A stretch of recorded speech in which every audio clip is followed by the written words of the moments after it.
In this video, I'm going to show you how to replace the ink toner of your HP LaserJet Pro 3002 DW printer.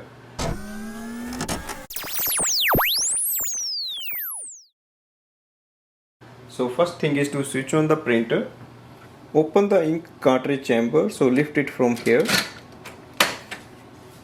Ink toner is just inside, so you just have to place your hand here and take it out. Now take your new ink toner and slide it in the same way you take it out.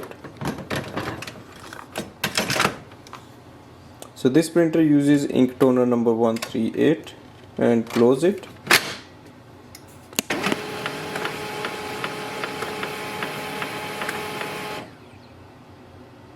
Now our printer is ready and we can start using it. So this way we can replace the ink toner. Thanks for watching.